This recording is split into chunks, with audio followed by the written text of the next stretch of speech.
Bismillahirrahmanirrahim. Assalamualaikum warahmatullahi wabarakatuh. Pada video kali ini kita akan mendiskusikan tentang susunan kapasitor. Sebelum mendiskusikan susunan kapasitor, kita lihat terlebih dahulu basic dari kapasitor itu. Kapasitor itu terdiri dari dua keping sejajar, keping konduktor ya, penghantar, keping sejajar.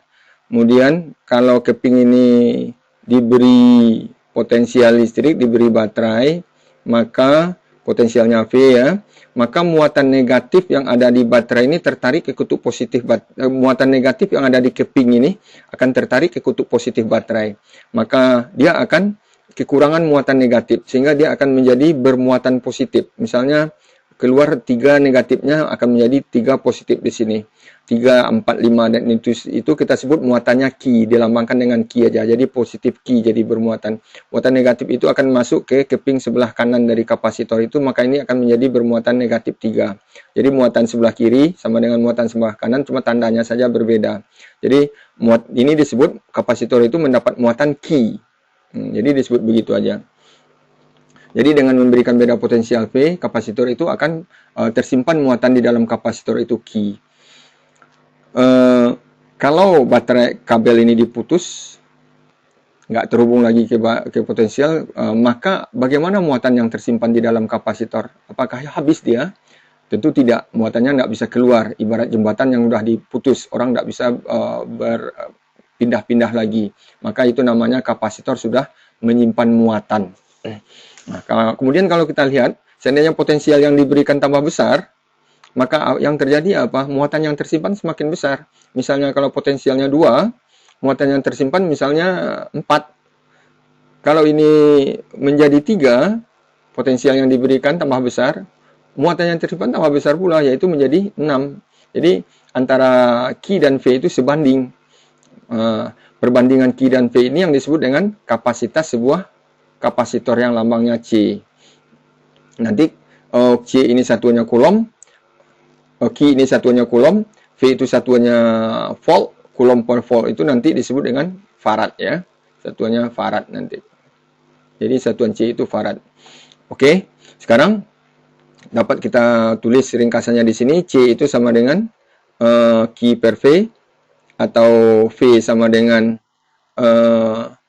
V-nya balik aja ke atas, V-nya Q per C, atau dapat ditulis Q sama dengan silang aja C-nya ke V, jadi C kali V. Gitu tentang kapasitor ya. Sekarang kita lihat susunan dari kapasitor itu, baik yang seri ataupun yang paralel.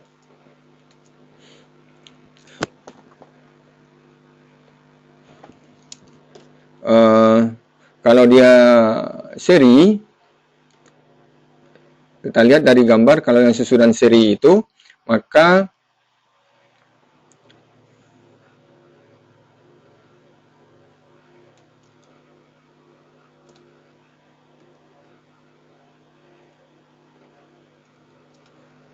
yang seri itu berarti kapasitornya tersusun berderet.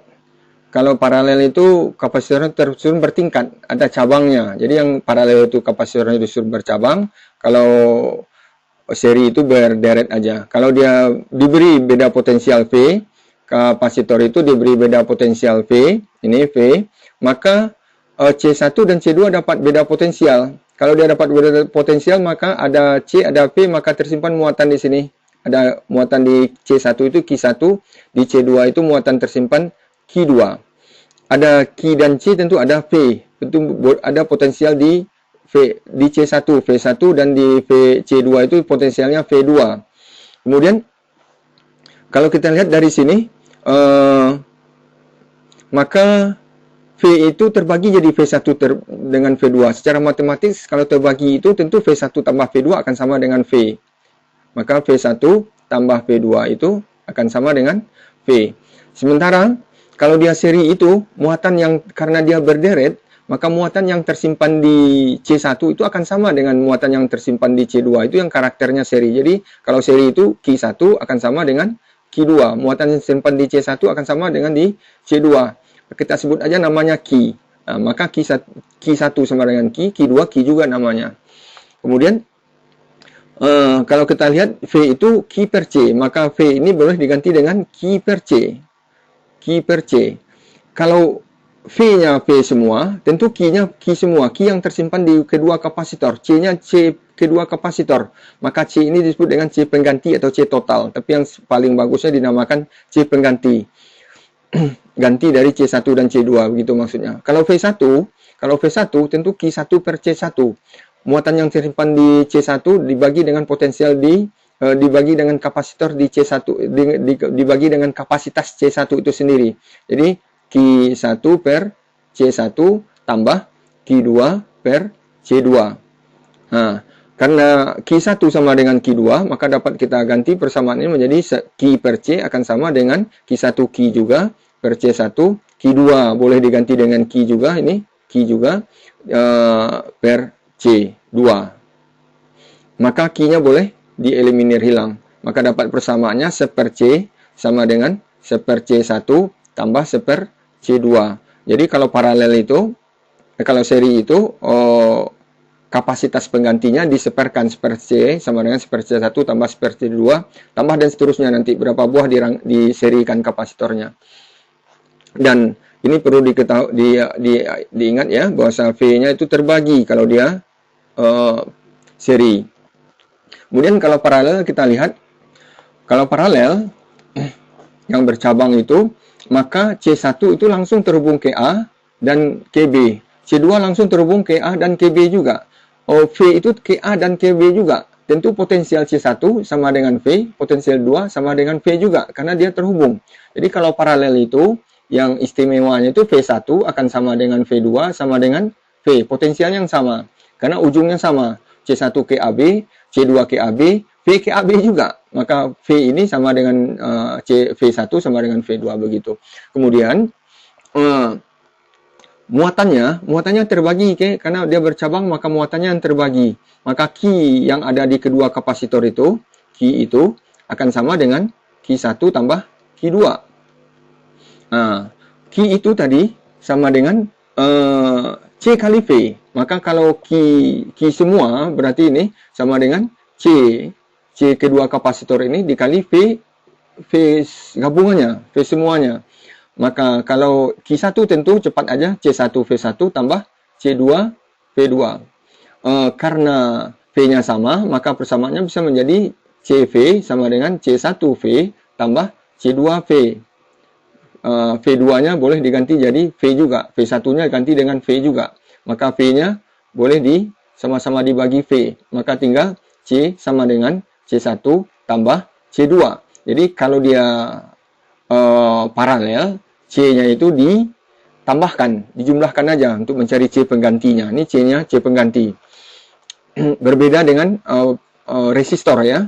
Kalau resistor seri itu ditambahin, kalau paralel diseperkan. Nah, begitu.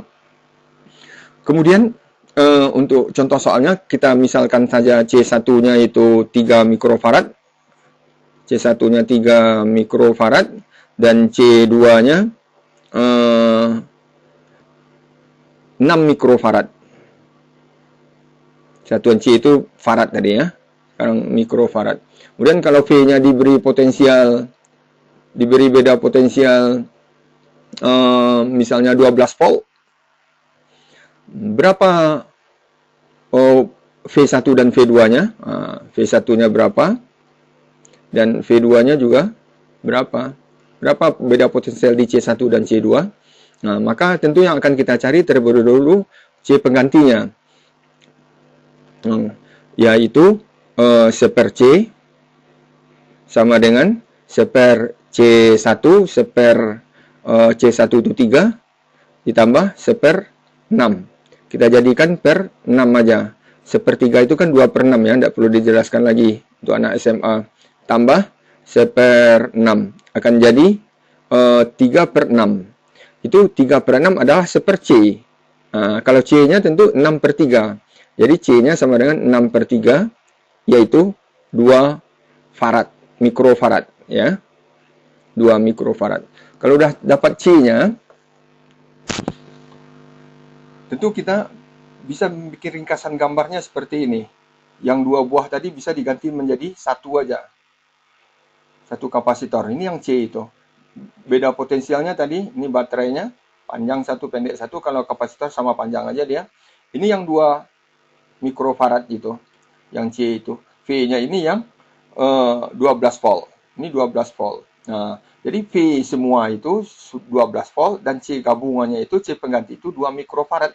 Kalau V-nya sudah ada, V-nya sudah ada, C-nya sudah ada, tentu kita bisa cari key-nya.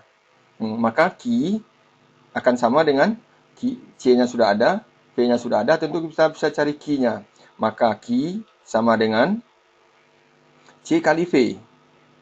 Yaitu C-nya, C semua, yaitu 2 mikrofarad. 2 mikrofarad kali 12 volt. Maka V semuanya menjadi 24 mikrofarad kali volt, itu disebut dengan coulomb. Jadi 24 mikrocoulomb. Karena dia seri, key ini akan sama dengan key 1 dan akan sama dengan key 2. Ini sama saja dengan key 2 dan key 1, sama dengan key 1 dan sama dengan key 2. Nah, jadi kalau key 1 sudah ada 24 mikrofarad, jadi di sini key 1-nya 24 mikrocoulomb, maka dapat V1. Maka V1 akan sama dengan key per C. Kalau V1 tentu akan sama dengan key 1 per C1. Key 1 itu sama dengan key 2, sama dengan key juga, yaitu 24 mikrocoulomb. Ini 24 mikrocoulomb bagi dengan C1. C1 itu tadi 3 mikrofarad. Bagi 3 mikrofarad. Maka 24 bagi 3 itu dapat 8. Mikro dan mikronya habis, coulomb dengan farad itu jadi volt. Ya. Kalau V2 tentu sama dengan Q2 per C2. Q2 itu tadi sama dengan Q1, sama dengan Q juga, yaitu 24 juga. 24 mikrocoulomb bagi dengan C2. C2 itu tadi 6 mikrofarad. 6 mikrofarad. Maka 24 bagi 6 itu dapat 4. Mikro dengan mikro habis, coulomb dengan farad itu jadi volt. Jadi dapat 4 volt. Kalau kita lihat di rangkaian ini, kalau kita bikin gambarnya di yang lainnya, supaya lebih jelas, ini 12 volt tadi. Sekarang di sini potensialnya V1-nya 8 volt. Maka V2-nya ini dapat 4 volt. Maka 12 terbagi jadi 8 dan 4. Jadi V sama dengan V1 tambah V2. Nah, itu yang rangkaiannya seri. Demikian pembahasan untuk rangkaian seri. Setelah ini kita akan bahas contoh soal untuk rangkaian paralel.